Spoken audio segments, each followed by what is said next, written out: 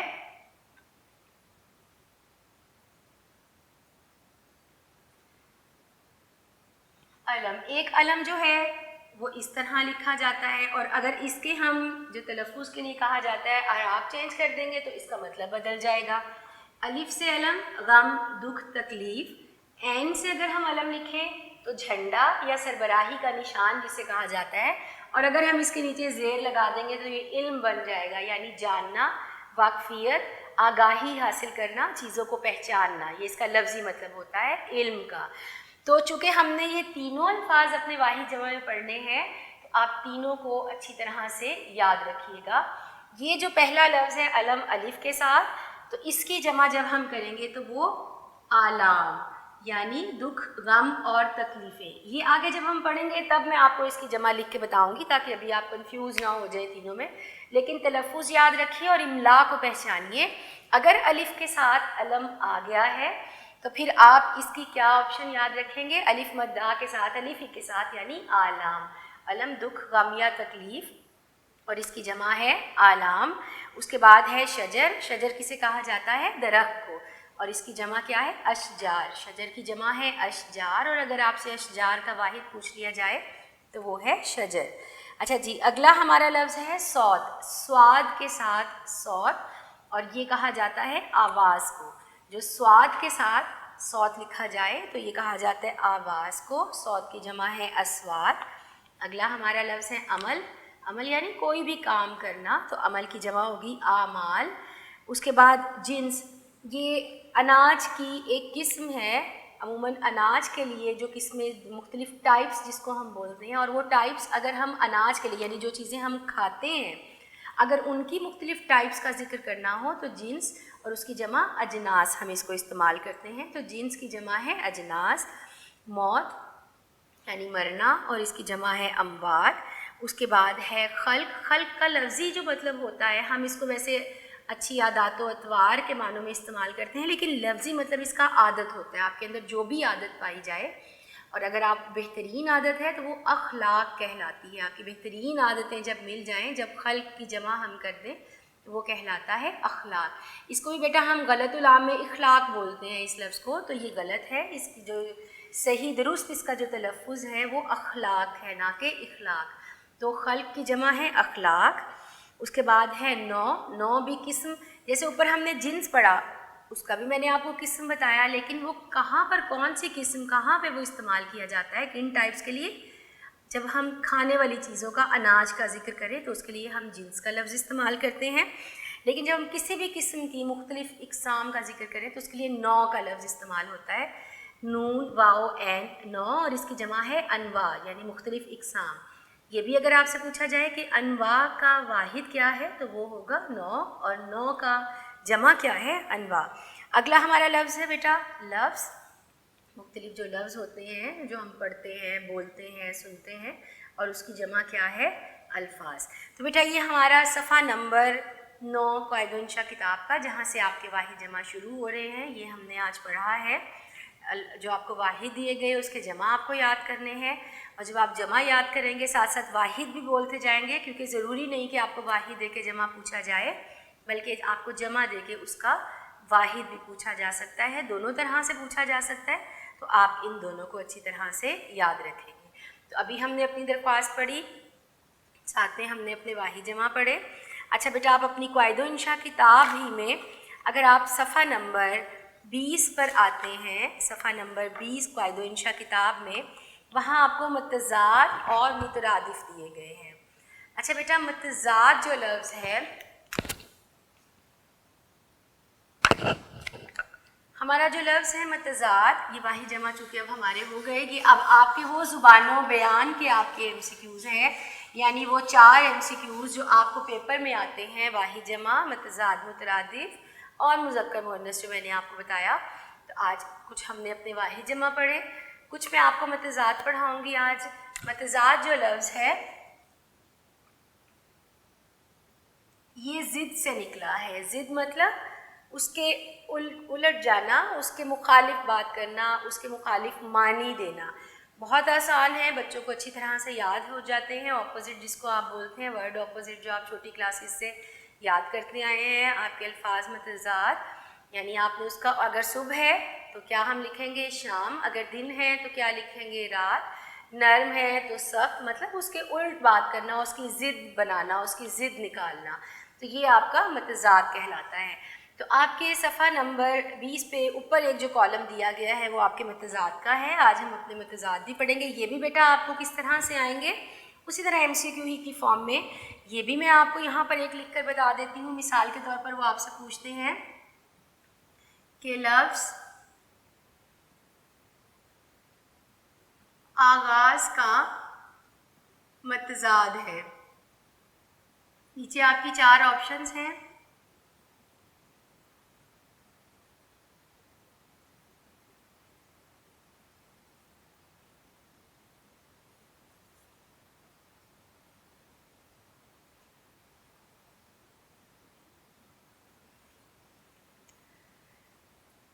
ہاں جی، اب میں نے آپشنز لکھی، انجام، ابتدا، درمیان، یا پھر آپ ایک اور آپشن اس کی لکھ لیں. کوئی سی بھی 4 آپشنز آپ کو اگر آ جائے تو آپ نے اس میں سے صحیح والی اس کی آپشن جو ہے، جو اس کے بالکل الٹ جا رہی ہے، جو اس کے بالکل متضاد ہے، مخالف ہے، اس کی ضد ہے، تو آغاز اس کا متضاد الٹ آپ کو ہے تو وہ کیا آپ نکالیں گے، انجام. آغاز کسی چیز کو شروع کرنا اور انجام اس کو ختم کرنا، اس کو اینڈ کرنا. تو یہاں پہ کچھ ہمارے الفاظ اور متضاد ہیں وہ ہم پڑھیں گے. ہمارا پہلا لفظ ہے وہ یہی بیٹا جو میں نے آپ کو یہاں لکھ کے بتایا، آغاز. تو اس کا متضاد کیا ہوگا، انجام. حاکم جو آپ پر حکومت کرنے والا ہے تو اس کا متضاد کیا ہو جائے گا، محکوم. اس کے بعد آباد، تو اس کا برباد یا ویران. یہاں پر بھی وہی بات، آپ کو ایک سے زیادہ آپشنز بھی دی گئی ہیں. جہاں پر ایک سے زیادہ آپشنز دے دی گئی ہیں، 2 آپشنز دے دی گئی ہیں، ایک لفظ کی 3 دے دی گئی، تو آپ وہ ساری یاد کریں گے کیونکہ ان میں سے کوئی سی بھی ایک آپ سے پوچھی جائے گی. اور بالکل اسی طرح یہاں پر جو ایک لفظ دے دیا گیا ایک متضاد، جیسے میں نے واحد جمع کا بتایا تھا کہ ضروری نہیں کہ واحد دے کے جمع پوچھا جائے بلکہ جمع دے کے اس کی واحد بھی پوچھی جا سکتی ہے. یہاں بھی دونوں الفاظ کو آگے پیچھے کیا جا سکتا ہے. تو اسی طرح آباد، برباد یا ویران. تقدیم کا مطلب ہوتا ہے جلدی کرنا، اہمیت دینا، کسی چیز کو پرائرٹی پہ رکھنا، پہلے کرنا. تو اس کا متضاد کیا ہوگا، تاخیر، دیر کرنا. جب آپ کسی کام کو کرنے میں دیر کریں تو تاخیر. تقدیم، تاخیر. ابھی آپ کو ایسے بھی پوچھا جا سکتا ہے کہ تاخیر کا متضاد کیا ہے، تو آپ اس کو تقدیم بھی یاد رکھیے گا. اس طرح سے بھی آپ سے پوچھا جا سکتا ہے. قوت طاقت کو کہا جاتا ہے اور اس کا متضاد ہے ضعف. ضعف یعنی ضعیف. آپ نے لفظ سنا ہوگا، ہم عموماً بوڑھے لوگوں کے لیے استعمال کرتے ہیں چونکہ وہ ان میں طاقت نہیں رہتی، وہ کمزور ہو جاتے ہیں تو یہ لفظ استعمال کیا جاتا ہے. لیکن جو اس کا مطلب ہے وہ کمزوری کے معنوں میں آتا ہے، طاقت نہ ہونے کے معنوں میں. تو قوت کا ہوگا ضعف. اگلا ہمارا لفظ ہے فقیری، اس کا متضاد ہوگا امیری. دیندار، اس کا متضاد ہوگا بے دین. دیندار جس کے پاس دین ہے، اور اس کا ظاہری بات ہے متضاد کیا ہوگا، بے دین. اگلا ہمارا لفظ ہے نشیب. نشیب کہا جاتا ہے نچلی جگہ کو، عموماً جو ڈھلوان ہو، جو جگہ نیچے کی طرف آ رہی ہو. اور اس کا متضاد ہوتا ہے فراز. فراز کہتے ہیں اونچائی کو، بلندی کو. تو صرف جگہوں ہی کے لیے نہیں بلکہ معاملات میں، آپ کے ساتھ جو معاملات ہوتے ہیں، آپ کا وقت، حالات، قسمت، تقدیر، ان سب میں اچھائی کے لیے اور اچھے وقت کے لیے، خوش قسمتی کے لیے اور ناکامی کے لیے ہم پھر فراز کا لفظ جو ہے وہ خوش قسمتی کے لیے اور بلندی کے لیے استعمال کریں گے، اور نشیب نچلی جگہ ہونا یا ناکامی کے لیے یا پستی کے لیے استعمال کیا جاتا ہے. اگلا ہمارا لفظ ہے زبردست. تو اس کا کیا ہوگا، زیر دست. یعنی ایک وہ جو طاقتور ہے، دوسرے پر حکم چلاتا ہے یا حاکم ہے، اور دوسرا جو اس کے زیر دست ہے، اس کے انڈر ہے، اس کا محکوم ہے. اگلا لفظ ہے شام. تو اس کا کیا ہوگا، صبح. جیسے میں نے آپ کو پہلے بتایا تھا. اچھا بیٹا، جو ہوتا ہے رات، یہ رات ہمیشہ دن اور رات یہ متضاد کے ساتھ اس طور پر استعمال کیے جاتے ہیں. اور صبح اور شام، صبح کا رات نہیں ہوتا متضاد بلکہ صبح کا شام ہوتا ہے، دن کا رات ہوتا ہے. تو صبح اور شام. حاضر جو موجود ہے، اور اس کا متضاد کیا ہوگا، غائب. خشک اور اس کا کیا ہوگا؟ تر. تر کہتے ہیں گیلے کو، تو خشک کا متضاد ہو گیا تر. موافق جو آپ کی فیور میں ہے، جو آپ چاہتے ہیں، وہ موافق کہلاتا ہے. اور مخالف جو اس کے اگینسٹ ہو، جو فیور میں نہ ہو. اس کے بعد سزا، اور اس کا متضاد کیا ہوگا؟ جزا. جزا کہا جاتا ہے انعام کو. جب آپ کوئی اچھا کام کرے، نیکی کرے، تو اس میں آپ کو جو انعام دیا جاتا ہے، جو بدلہ دیا جاتا ہے، وہ جزا کہلاتا ہے. تو سزا کا متضاد ہوگا جزا. کثیر کہا جاتا ہے کم. اب وہ تعداد میں کم ہو، کوئی چیز کوانٹٹی میں کم ہو، تو کثیر کم کے لیے استعمال کیا جاتا ہے، زیادہ کے لیے استعمال کیا جاتا ہے. اور اس کا جو متضاد ہوگا قلیل، یعنی کم کے لیے وہ استعمال کیا جا رہا ہے. عروج اور زوال. عروج بلندی، اچھا وقت، کامیابی، ترقی. اور زوال اس کا متضاد کر لیں، جب آپ کا برا وقت ہو، آپ کی کامیابی ختم ہو جائے، زوال شروع ہو جائے، برا وقت شروع ہو جائے. اس کے بعد ہے بیٹا اکثریت، تعداد میں زیادہ ہونا. اور اس کا جو متضاد ہوگا وہ ہوگا اقلیت، تعداد میں کم ہونا. میجورٹی اور مائنورٹی آپ نے یہ لفظ سنے ہوں گے.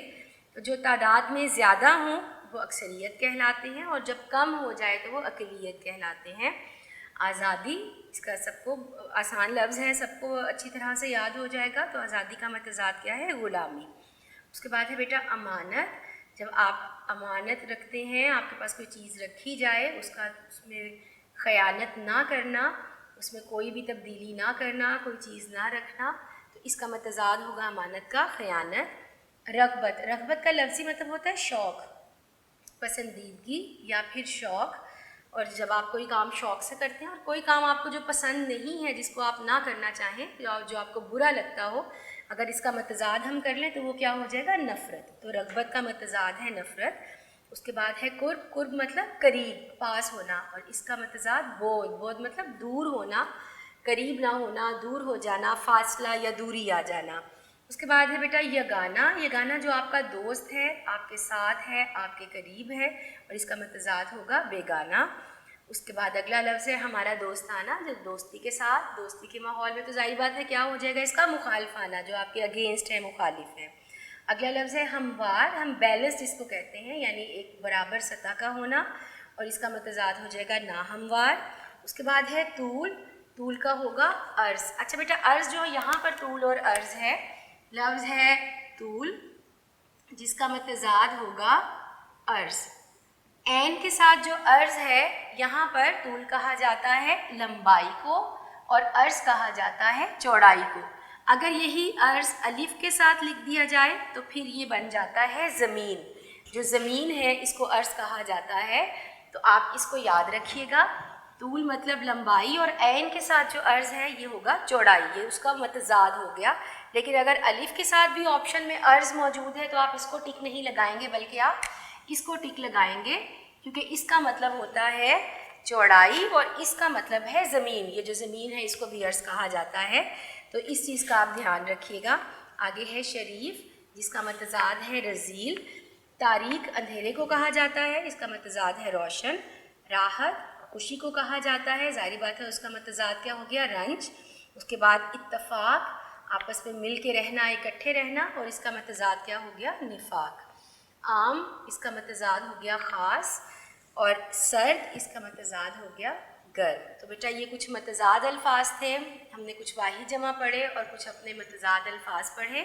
ان کو اچھی طرح سے پڑھیے گا، اس کو یاد کیجیے گا. آئیں گے یہ آپ کو MCQ ہی کی فارم میں. اور ضرور، جیسے میں نے شروع میں بھی بتا دیا تھا کہ ضروری نہیں کہ واحد کے ہی جمع پوچھے جائیں، جمع کے بھی واحد پوچھے جا سکتے ہیں.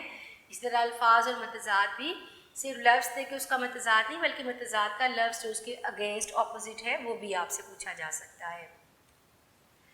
تو اچھی طرح سے آپ نے ان کو یاد رکھنا ہے. تو بیٹا آج ہم نے اپنے کچھ واحد جمع پڑھے، کچھ متضاد پڑھے، اور ہم نے اپنی ایک درخواست پڑھی. اچھا بیٹا، اب اگلی چیز جو آج ہم پڑھنے جا رہے ہیں، آج چونکہ اب ہم نے اپنا اردو بی کا کچھ شروع کیا ہے تو ہم کوشش کریں گے کہ اسی میں سے ہم کچھ اپنی اور چیزیں کر لیں، تاکہ پھر ہم اپنا اگلا سبق جو ہے، جب ہمارا پھر دوبارہ سے لیکچر شروع ہوگا تو اس میں پھر ہم اپنا اگلا جو سبق ہے اس کو ہم شروع کریں گے. تو آپ کو جیسے میں نے بتایا تھا کہ خط اور درخواست، اس میں آپ کو بورڈ کے پیپر میں تو آپشن آتی ہے کہ خط لکھیں یا درخواست لکھیں، لیکن ہم خط بھی یاد کریں گے اور ہم درخواست بھی یاد کریں گے. کیوں؟ کیونکہ آپ کا اگر پیٹرن چینج بھی ہو جائے تو آپ کو کرنے میں کوئی مشکل نہ ہو. یا ہو سکتا ہے کوئی ایک خط اگر آپ نے چھوڑ دیا, صرف خط یاد کیے اور کوئی ایک خط آپ نے چھوڑ دیا اور وہی آپ کو آ گیا, تو آپ کیا کریں گے؟ اور اگر اسی طرح کوئی آپ نے درخواستیں صرف یاد کی ہیں تو کوئی ایک اگر چھوڑ دی اور وہی آ گئی تو پھر آپ کیا کریں گے؟ پھر آپ کا جب ریویژن سیشن سٹارٹ ہوتا ہے 9th کلاس میں, اس میں بھی چونکہ آپ کو چوائس نہیں دی جاتی, جس کا مقصد یہی ہوتا ہے کہ اچھی طرح سے آپ کی ہر چیز کی تیاری کروائی جائے, تو بیٹا یاد ہم سب کچھ کریں گے. تو ایک اور جو ہمارا سوال ہے وہی جس طرح خط اور درخواست, اس طرح کہانی اور مکالمہ. کہانی اور مکالمہ یہ آپ کا 5 نمبر کا بورڈ کا سوال ہے. یہاں بھی بیٹا اسی طرح سے ہے کہ آپ کو وہاں پر پیپر میں تو چوائس آ رہی ہے, لیکن آپ دونوں چیزوں کو بہت اچھی طرح سے یاد کریں گے تاکہ مسئلہ نہ ہو. اچھا بیٹا, کہانی جب آپ کو لکھنی ہے, سب سے پہلے میں یہاں آپ کو پیٹرن بتاؤں گی ان دونوں کویسچنس کو اٹیمپٹ کرنے کا, کہ آپ نے بورڈ کے پیپر میں جب آپ نے لکھنا ہے اپنا یہ سوال اٹیمپٹ کرنا ہے, اس کا جواب آپ کس طرح سے شروع کریں گے. آپ کو میرے خیال میں اب تو یاد ہو گیا ہوگا کہ ہر سوال کو جواب لکھنے کے لیے جواب اپنی آنسر شیٹ پہ, آنسر کاپی پہ آتے ہیں, تو سب سے پہلے آپ کہاں سے شروع کرتے ہیں؟ سوال نمبر سے. اور سوال نمبر آپ کون سا لکھتے ہیں؟ جو آپ کو کویسچن پیپر میں دیا گیا ہے, آپ اپنا وہ سوال لکھتے ہیں. مثال کے طور پر سوال نمبر 6 آپ نے لکھا, آپ کہانی لکھنے لگے ہیں, تو آپ کیا ہے, آپ ہیڈنگ دے رہے ہیں اپنی کہانی. اب آپ کو جو سوال آتا ہے آپ کے بورڈ کے پیپر میں, آپ کو نتیجہ نہیں دیا جاتا کہ اس نتیجے پر کہانی لکھیں, بلکہ آپ کو عنوان دیا جاتا ہے, کہانی کا نام دیا جاتا ہے. نتیجہ آپ نے خود بعد میں لکھنا ہے مارکر کے ساتھ, اس کو اینڈ پہ مارکر سے نمایاں کر کے جب کہانی ختم ہو جائے تو آپ نتیجہ لکھتے ہیں, کیونکہ اس کا ایک نمبر ہوتا ہے نتیجہ لکھنے کا. اگر وہ آپ نہیں لکھیں گے آخر میں تو اس کا آپ کا وہ ایک نمبر کٹ جائے گا.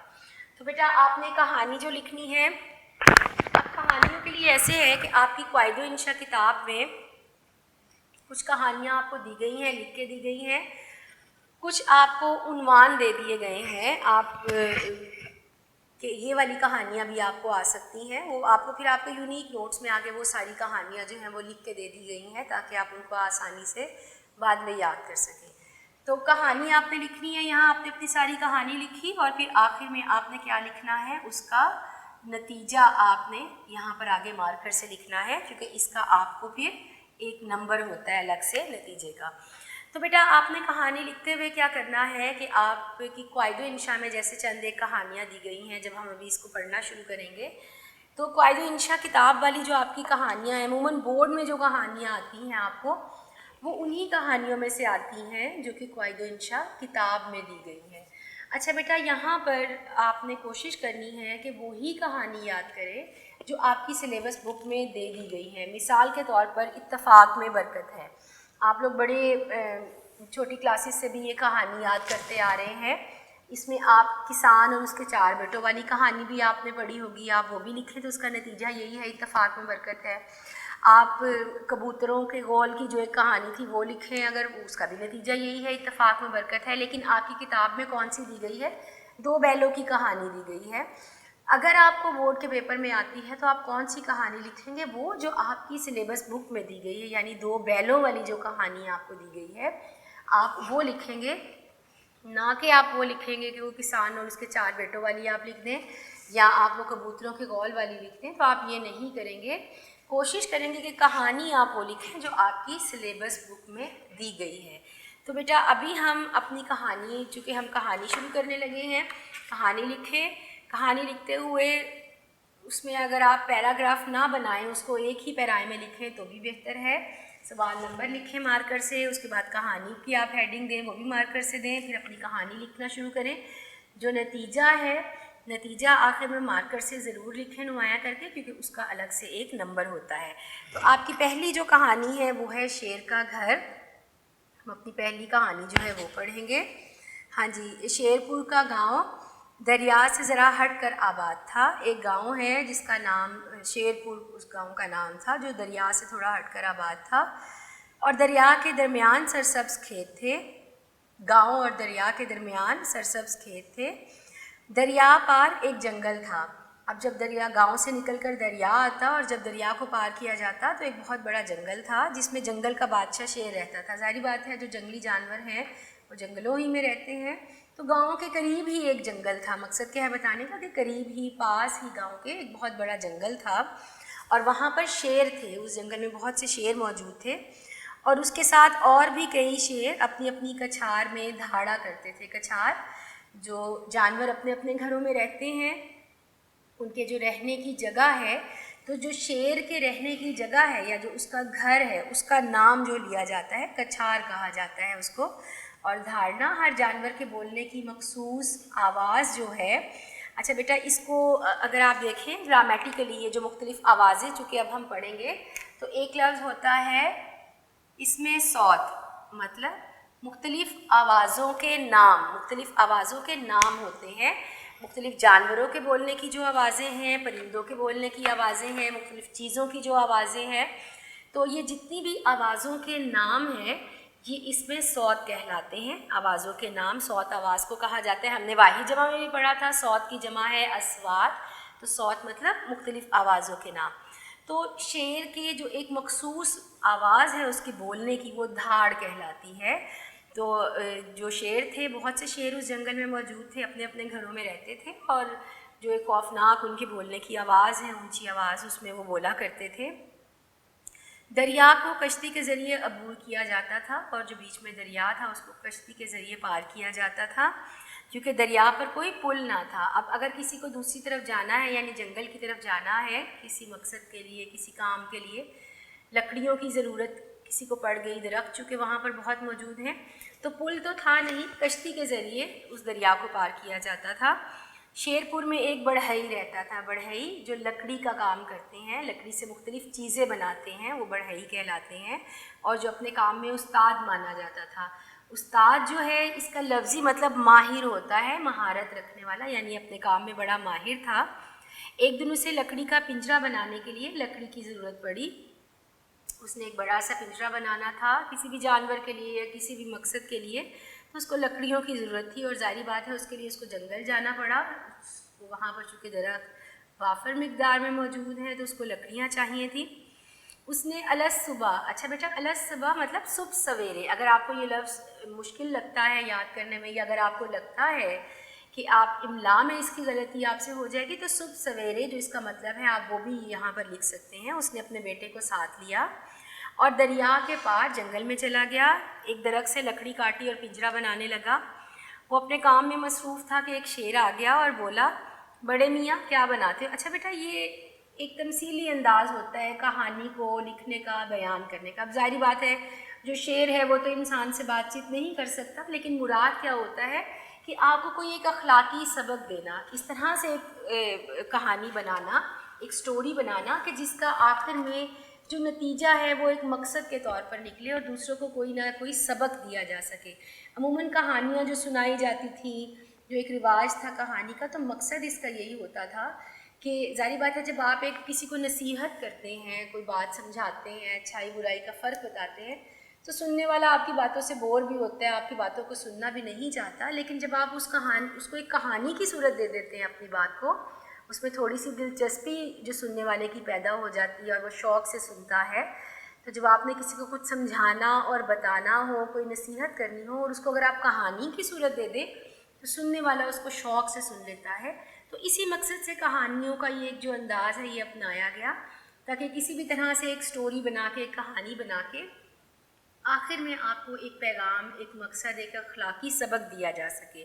تو اس نے پوچھا کہ کیا بناتے ہو بڑے میاں, کیا بناتے ہو؟ بڑھئی نے جواب دیا, جنگل کے بادشاہ کا گھر بنا رہا ہوں. اب جنگل کا بادشاہ کون ہے, کس جانور کو کہا جاتا ہے؟ شیر ہی کو جنگل کا بادشاہ کہا جاتا ہے. بڑھئی نے کہا جنگل کے بادشاہ, اس چھوٹے سے پنجرے میں ہم کیسے سما سکتے ہیں؟ سمانا مطلب پورا آنا, اندر جانا, رہنا, کہ اس چھوٹے سے, میں تو بادشاہ ہوں جنگل کا, اتنا بڑا جانور ہوں, تو میں اس میں کیسے رہ سکتا ہوں؟ بڑھئی نے کہا جنگل کے بادشاہ اس میں داخل ہو کر دیکھ لیجئے. اس نے کہا اگر آپ کو یقین نہیں آتا کہ میں آپ کے لیے بنا رہا ہوں تو آپ اس کے اندر جا کے دیکھ لیں. اب ظاہری بات ہے اس نے, شیر جب آ گیا تو اس سے بچاؤ کے لیے اس کو کیا کرنا تھا؟ ایک تو یہ آپ کے پاس اس میں میسج ہے, ایک سبق ہے کہ جب آپ پہ کوئی مشکل یا مصیبت آئے تو بجائے گھبرانے کے عقلمندی اور ذہانت سے کام لینے کی کوشش کیجیے اور اپنے مشکل کو حل کیجیے. شیر نے آؤ دیکھا نہ تاؤ یہ محاورہ ہے. اچھا کہانیوں میں بیٹا عموماً محاورے بہت زیادہ استعمال ہوتے ہیں. محاورہ کیا ہے؟ وہ الفاظ جو اپنے غیر حقیقی معنوں میں استعمال ہو. جب ہم آگے محاورے بھی اپنے پڑھیں گے تو تب بھی میں آپ کو یہ اس کا تفصیل سے بتاؤں گی، لیکن وہ الفاظ جو اپنے غیر حقیقی معنوں میں استعمال ہوں وہ محاورے کہلاتے ہیں. تو آؤ دیکھا نہ تاؤ یہ بھی محاورہ ہے جس کا مطلب ہوتا ہے بغیر سوچے سمجھے. تو وہ بغیر سوچے سمجھے وہ پنجرے میں داخل ہو گیا. بڑھئی نے فوراً دروازہ بند کر دیا. اب چونکہ اس کا مقصد تو اس سے اپنی جان بچانا اور اس کو بند کرنا تھا، قید کرنا تھا، تو اس نے فوراً سے دروازہ بند کر دیا. اب شیر قید تھا اور پنجرے سے نکلنے کے لیے بےتاب اور بہت بے چین تھا کہ کسی طرح وہ پنجرے سے باہر آئے. بڑھئی نے اپنے بیٹے سے کہا کہ لوٹا لو اور آگ جلا کر پانی کو خوب گرم کرو. جو لفظ لوٹا ہے اس کا مطلب ہوتا ہے گہرا برتن. عموماً پرانے دور میں پانی کو جمع رکھنے کے لیے، سیف رکھنے کے لیے جو ایک برتن استعمال کیا جاتا تھا اکٹھا پانی جو ہے اس کو کرنے کے لیے، وہ کہلاتا تھا لوٹا کہلاتا تھا. لفظی مطلب ہوتا ہے گہرا برتن. تو اس نے اس میں کہا کہ پانی گرم کرو، آگ جلاؤ اور اس کو پانی کو خوب گرم کرو. تو لڑکے نے ایسا ہی کیا. جب پانی ابلنے لگا تو بڑھئی نے لوٹا اٹھایا اور شیر پر ڈالنے لگا. وہ پنجرے میں بند ہے اور اس پہ ابلتا ہوا گرم پانی ڈال رہا ہے. جو ابلتا ہوا پانی شیر پر پڑتا وہ تڑپتا، یعنی وہ چیختا، درد سے چلاتا، تڑپتا، حتیٰ کہ اس کے بدن کی کھال تک جل گئی اور شیر ادموا سا ہو گیا. ادموا کا لفظی مطلب ہوتا ہے آدھا مرا ہوا. جب کوئی بہت بری شدید زخمی حالت میں ہو، اس کی حالت انتہائی خراب ہو کہ وہ مرنے کے قریب ہو، تو اس کے لیے ادموا کا لفظ استعمال کیا جاتا ہے. بڑھئی نے یہ دیکھ کر پنجرا کھول دیا اور جب اس نے دیکھا کہ اب یہ شدید زخمی ہو چکا ہے اور نہ تو اس پر حملہ کرے گا اور نہ ہی اس کو نقصان پہنچا سکتا ہے، تو اس نے پنجرے کا دروازہ کھول دیا. شیر باہر نکلا اور بے تحاشا جنگل کو بھاگ گیا. تو وہ بھی اپنی جان بچانے کے لیے ڈر کے تیزی سے جنگل کی طرف بھاگ گیا. بڑھئی نے خدا کا شکر ادا کیا کہ بلا ٹلی. بلا ٹلنا مطلب مصیبت ٹل جانا، مصیبت ختم ہو جانا، اور اپنے کام میں مصروف ہو گیا. تھوڑی دیر گزری تھی کہ جنگل سے 3 شیر آتے ہوئے دکھائی دیے. اب وہ جو شیر ہے وہ جنگل سے اور شیر اپنے ساتھ لے کے آ گیا. یعنی مشکل، اگر آپ کی مشکل ٹل گئی، آپ کی مشکل حل ہو گئی، تو ہو سکتا ہے کہ وہ مشکل اور بڑی ہو کر اور زیادہ مشکل طریقے سے حالات آپ کے سامنے آ جائیں، تو پھر آپ کو اور عقل مندی کا مظاہرہ کرنا ہوتا ہے. تو یہاں یہی مقصد بتانا ہے کہ اگر اور شیر بھی آ گئے، اور مشکل بھی آ گئی، تو اس کو 3 شیر آتے ہوئے دکھائی دیے. بڑھئی اور اس کا بیٹا درخت پر چڑھ گئے. عموماً کہا جاتا ہے کہ جو شیر ہیں وہ درخت پر نہیں چڑھ سکتے. یہ وہ جانور ہے جس کو درخت پر چڑھنے میں دقت ہے یا مشکل ہے اور اس کو درخت پر چڑھنا نہیں آتا. تو اسی طرح سے اس کا بیٹا اور وہ درخت پر چڑھ گئے، یہ سوچتے ہیں کہ درخت پر تو یہ نہیں چڑھ سکے گا. شیر درخت کے نیچے آئے، انہیں درخت پر چڑھنا نہیں آتا تھا. آخر جلا ہوا شیر نیچے کھڑا ہو گیا. جس شیر پہ اس نے ابلتا ہوا پانی ڈالا تھا وہ نیچے کھڑا ہو گیا اور دوسرا شیر اس کی پیٹھ پر چڑھ کر کھڑا ہو گیا. بڑھئی نے دیکھا کہ اب ہماری خیر نہیں کہ کسی نہ کسی طرح ہم تک پہنچ جائیں گے، تو اس نے چلا کر کہا لوٹا لاؤ، یعنی کہ دوبارہ سے وہ اس پر ابلا ہوا پانی پھینکے گا. یہ سننا تھا کہ نیچے والا شیر بھاگا. اوپر والے شیر بھی اوپر سے نیچے گرے اور بھاگ نکلے اور جنگل میں جا گھسے اور پھر ادھر آنے کی کبھی کوشش نہ کی. بڑھئی کی حاضر دماغی دماغ کو فوراً سے حاضر کرنا. دماغ تو حاضر ہی ہوتا ہے، ہر وقت ہمارے ساتھ ہے، لیکن حاضر دماغی کا مطلب کیا ہے؟ مشکل وقت میں اپنی عقل مندی اور ذہانت سے فوری طور پر کوئی فیصلہ کرنا، وہ حاضر دماغی کہلاتا ہے. تو اس نے نہ صرف شیروں کو بھگا دیا بلکہ یہ بھی ثابت کر دیا کہ انسان جنگل کے بادشاہوں کا بھی بادشاہ ہے. اور آگے نتیجہ، عقل مندی بہت بڑی نعمت ہے کہ جب انسان عقل مندی سے کام لیتا ہے تو وہ اس کے لیے ایک نعمت بن جاتی ہے، ایک انعام بن جاتی ہے. تو بیٹا آپ نے اپنی کہانی بہت اچھی طرح سے یاد کرنی ہے، اس کا نتیجہ بہت اچھی طرح سے یاد کرنا ہے، اور آپ کا 5 نمبر کا یہ بورڈ کا سوال ہے. اور کوشش کرنی ہے جو کہانیاں ہیں وہ آپ اپنی نصابی کتاب والی ہی یاد کریں.